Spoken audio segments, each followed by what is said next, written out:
Hello kiddies, I'm Chris from TechSpert, and today we're going to be checking out the fresh new Infinix Note 30 5G. And as we've bounded straight from the Infinix Note 12 series to the Note 30 lineup, that kind of suggests there's been quite a lot of evolution since last year's blowers. So what's actually new, and is the Note 30 5G a worthy budget blower? Let's whip it on out the box, take you on a full-on tour, test out the camera, the gaming chops, all that good stuff. And for more on the latest and greatest tech, please do subscribe and ding that notifications bell. Cheers!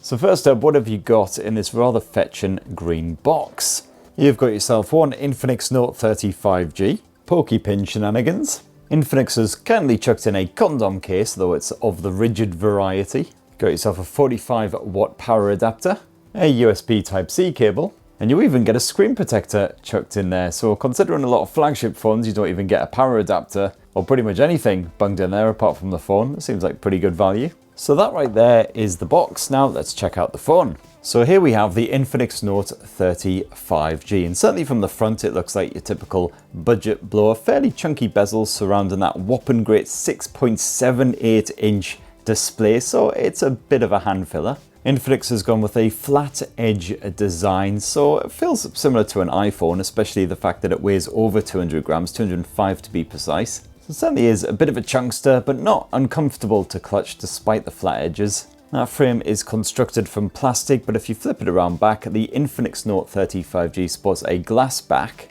This is the Interstellar Blue model, and certainly in some lighting it is kind of bluey, but when the light strikes it a different way it looks more green to my eyes, even sometimes a little bit yellowy. So if you're not sure what colour phone you want, this will do the job because it's a little bit of everything. Otherwise you can also grab the Infinix Note 30 5G in sunset gold or something black. Magic black, magic black. I love the fact that somebody actually gets paid to come up with this stuff. As you can see there, whopping great camera chassis. Pretty much all the rage these days, but at least it doesn't jut too far from the arse end of that phone. Now, the Note 30 5G is running the latest Android 13, but with a good bit of XOS action slapped on top. And XOS might sound a bit filthy, a bit forbidden fruitish, but it's actually a pretty bog standard Chinese launcher, quite similar to the likes of Honor's Magic OS. So for example, instead of the Google Discover feed, you've got whatever this thing is. Just a whole bunch of customizable widgets giving you quick shortcuts to your most popular apps. Bit of newsfeed shenanigans, and random pointless meaningless slogans, the kind of stuff that idiots share on Twitter. Where there are flowers blooming, there is hope. Or more likely, just a whole heap of manure.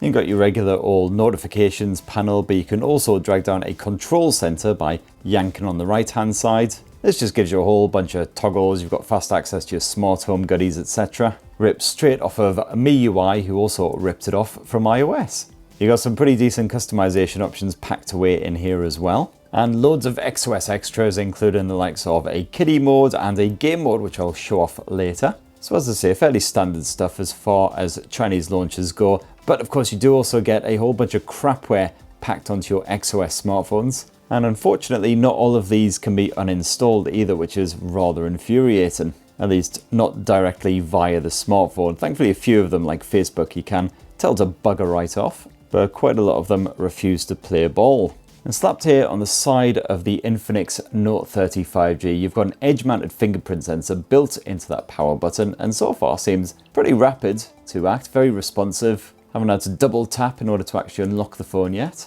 And while it's less secure, you also do have a bit of face unlock action here on the Infinix Note 30 5G as a backup option. So far, so very familiar, but the Infinix Note 30 5G does offer a storage upgrade over the previous generation. You've now got a choice of 128 or 256 gigs of storage, pretty generous for a budget blower. And the good news is that can actually be expanded. You'll see that one side of the SIM tray can fit 2 physical SIMs, and on the other side, you've got a micro SD memory card slot.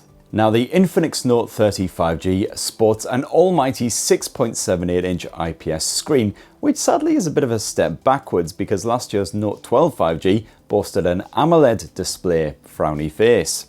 As a result, the contrast isn't quite as good. Those blacks on inky, deepy, oh my god, I'm getting pulled into the abyss black. And that said, the picture quality is perfectly fine for just kicking back with some Disney Plus, some Netflix, whatever. You got a full HD plus resolution, 2460 by 1080, like pretty much every smartphone around this sort of price point. So a reasonable amount of detail packed into every frame despite the fact that this is a gargantuan beast.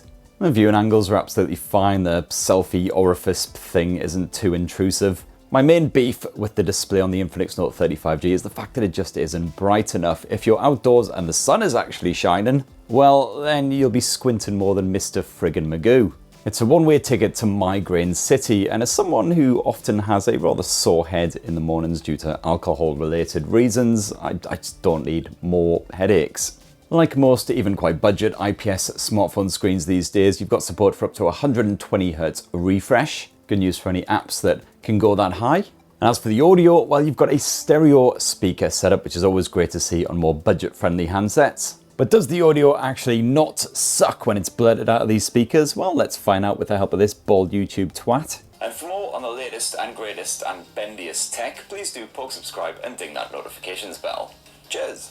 Well, let's just say that that audio is on the quiet side. You're not in any risk of having your eardrums blown out, that's for sure, and reasonably tinny, but no worse than I would expect at this sort of budget price point. The good news is though, you've got a headphone jack if you want to get a bit of privacy on the go, or you just actually want to hear what's happening in the video. And the Bluetooth streaming support seems absolutely fine, seems to do its job, whether you're streaming to a pair of wireless headphones, a speaker, whatever. And that audio has been fine-tuned by JBL. If you ever forget that fact, it is actually branded on the top of the phone here. You've got the usual DTS Sound Smart as well, and a bit of equalizer action. If you want to do a bit of tweaking yourself, pump up that bass! Now, performance, which comes courtesy of MediaTek's Dimensity 6080 chipset, which you might think is a bit of an upgrade over the 810 which powered last year's model, especially as the 6080 was only just released this year, until that is you realise that actually the 6080 has less A-cores than the 810, uses the same exact Mali G57 GPU, etc, etc.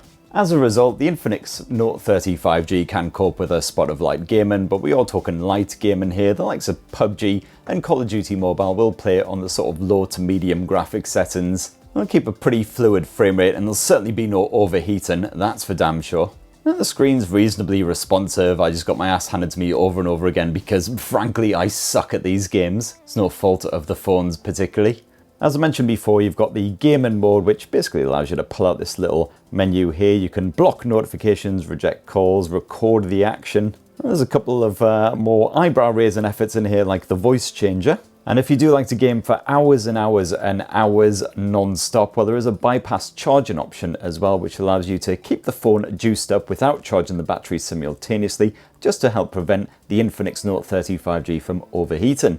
Although seriously, with the Dimensity 6080 running the show, I don't think this thing is ever going to get beyond sort of tepid temperature. Right, so far, very few upgrades versus last year's Note 12 5G, but when it comes to the battery, it's once again exactly the frickin' same, 5,000 milliamp hours. And that's absolutely fine because it will mean hours and hours of screen on time from this thing. The battery drain has been a trickle at best, even when I've been gaming on Call of Duty Mobile, streaming Disney Plus, etc. Infinix has made one improvement when it comes to the battery tech, however, and that is the fact that it now powers up with a bit of 45 watt super fast action. Okay, super fast might be taking it slightly too far. It's not quite as nippy as some Poco and Redmi shaped alternatives, but it's not lethargic either. It's still faster than the likes of the Pixel frickin' 7. And now, my lovelies, let's take a squint at that camera tech. And this has actually improved over the Note 12 5G. What you've got in here is a 108 megapixel primary sensor, which is the same as the old Note 12 VIP edition. And it may look like you've got lots of other lenses stuffed on the back end of the Infinix Note 35G, but actually that's just an illusion. The only other lens slapped on here is a bullshit 2 megapixel depth sensor. And it's your standard XOS camera app stuffed on here, which is fairly easy going. Looks quite complicated, but it's got the usual range of toggles and features. The AI mode is enabled by default, and this will just suggest alternative camera modes for you to use. So for instance, we're in portrait mode right now because it's detected we are trying to shoot a human subject, or human-ish at least, the lovely Veronica as always. And you will find that leaving on the AI mode will boost the colors and the tones and textures depending on the subject, so you'll get a less natural shot, but potentially more eye-pleasing depending on your own personal preferences. The camera uses 9-in-1 pixel binning by default, but you can get a full 108 megapixel shot if you want just by tapping this wee toggle up there. And that's quite handy if you want to crop into a shot without losing too much detail, although it only really works if there's good lighting. And here's just a small sample of test shots that I snapped around the old homestead in my 24 hours with the Infinix Note 30 5G. And as you can see, it's reasonably versatile, although it is put off by strong lighting, and also falls over a bit if you're trying to deal with a moving subject, so cat and kid owners, beware. But the focus is pretty good. As you can see there, you've got full face and eye autofocus, and the usual range of bonus modes, including the obligatory beauty effort, you've got the portrait mode, and super night for those low light shots, which can help produce reasonably bright low light shots as long as you've got a steady hand. For your video shenanigans, you can shoot up to 2K resolution footage at 30 frames per second. Otherwise, if you drop to full HD, you've got 30 or 60 FPS shenanigans. And again, here's just some sample footage that I snapped with the Infinix Note 30 5G. It's about as standard as a budget-friendly smartphone goes for your home movies. And if we flip to the front, you've got a 16 megapixel selfie shooter.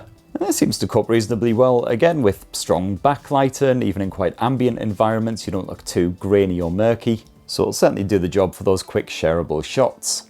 And that selfie cam can record video at up to 2K resolution, again, same as the rear camera. The microphones do a perfectly fine job of picking up your voice and making you sound clear, not too tinny or distorted or anything.